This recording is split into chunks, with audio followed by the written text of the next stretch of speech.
Olá, eu sou Edson Caiapó, pertencente ao povo Mebengocré, sou professor de História e Educação Indígena na licenciatura Intercultural no Instituto Federal da Bahia e vou me reportar a uma temática de grande relevância, que é a questão indígena na escola.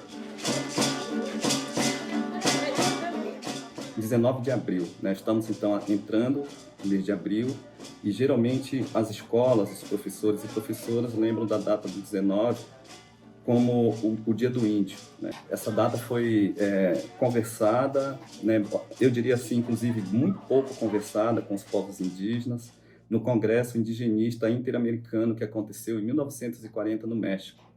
E em 1943 o Brasil acatou essa decisão lá do México e determinou o 19 de abril como Dia do Índio. Em 1943 nós estávamos vivendo ali no meio de uma ditadura, né, o Estado Novo do Getúlio Vargas, que tão pouco dialogava com os povos indígenas, que tão pouco respeitava, né, os nossos direitos. E nesse momento, então, cria-se essa ideia do Dia do Índio, em que as crianças se pintam, né, e se pintavam, né, pintavam o rosto de tinta guache, faziam um cocarzinho de cartolina, né, e conversavam um pouco, né, sobre os índios do passado, que estão congelados no passado, e por aí as coisas estavam resolvidas. E aí, no ano seguinte, no mês de abril do ano seguinte, novamente lembravam, né, desse folclore, que é esse personagem chamado índio. Nós, povos indígenas, né, e o movimento indígena particularmente, tem pensado de maneira muito crítica sobre essa data, 19 de abril, porque ela definitivamente não nos representa.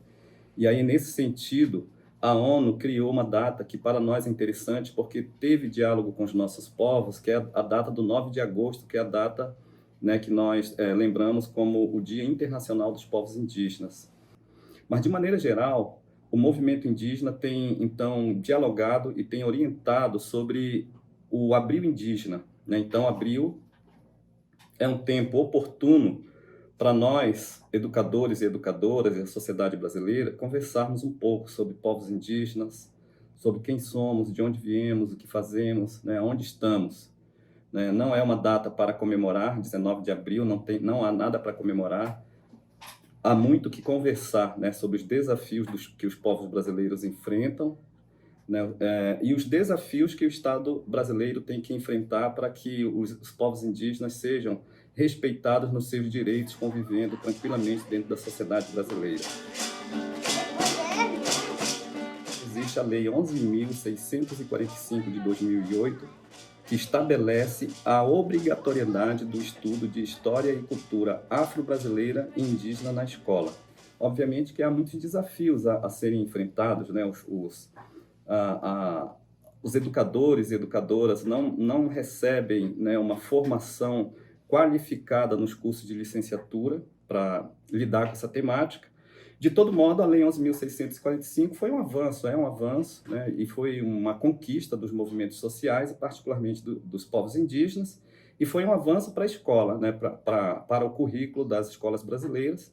Para além da Lei 11.645 de 2008, nós temos a Base Nacional Curricular Comum, a BNCC, que também estabelece, né, a necessidade desse diálogo com as diversidades, né, brasileiras, e particularmente com a diversidade sociolinguística e cosmológica dos povos indígenas. Né? Então, a BNCC está orientando no sentido de tirarmos da escola todos os equívocos, né, desfazer todo tipo de estereótipo contra os nossos povos. Sabe? Então, aquela ideia de que nós somos povos do passado, né? Estamos congelados no passado, e que os povos indígenas foram extintos, e que os povos indígenas são mentirosos, são preguiçosos, são trava para o progresso nacional, elas têm que ser totalmente desfeitas para, então, trazermos uma outra realidade dos nossos povos. Infelizmente, né, as instituições de ensino superior e os cursos de licenciatura estão caminhando de maneira muito lenta para fazer uma reestruturação no sentido de trazer a temática indígena para o currículo desses cursos.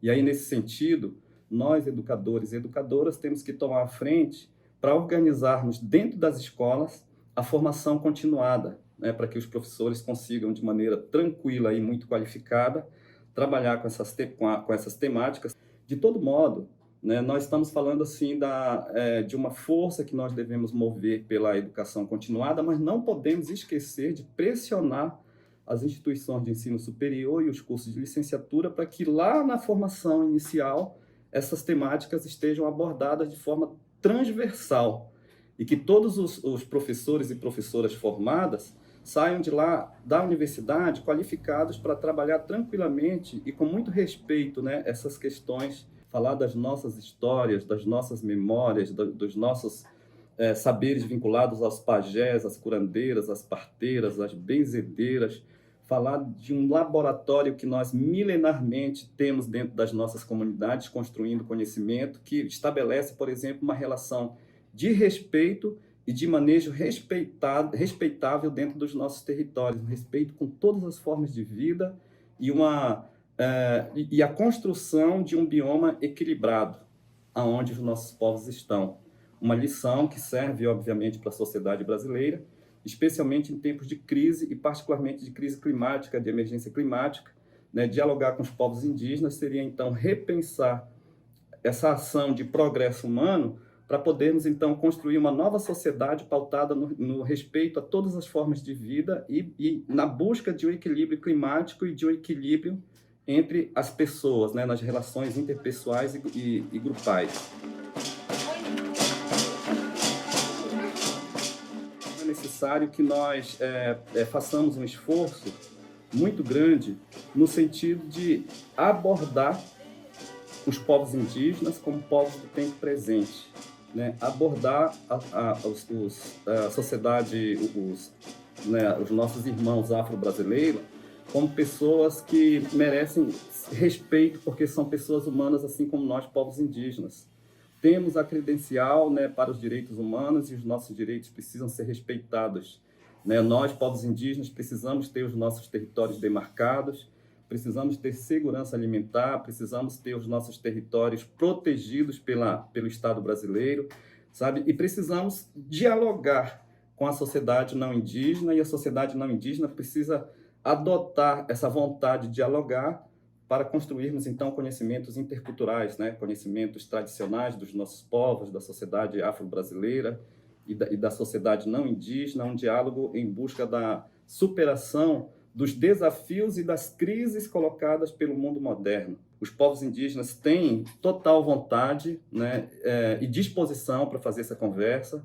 As escolas precisam se abrir para convidar as lideranças indígenas, dialogar com a literatura indígena, dialogar com os saberes indígenas dentro da escola, para que as crianças e adolescentes consigam, então, entender a realidade da sociedade brasileira e a realidade da composição da sociedade brasileira. Por hoje é só. A minha pretensão não é esgotar essa temática, essa conversa, que é uma conversa que precisa ser prolongada, que precisa ser continuada. Estou, na verdade, só colocando aqui algumas questões, algumas provocações iniciais para pensarmos. Eu quero, assim, convidar a todas as pessoas que nos ouvem, que dê a sua opinião, e que as pessoas possam, então, visitar o site da Nova Escola e consultar tanta coisa interessante que tem ali sobre educação e, particularmente, sobre povos indígenas e história indígena. Agradeço imensamente por ouvirem e um grande abraço a todos e todas.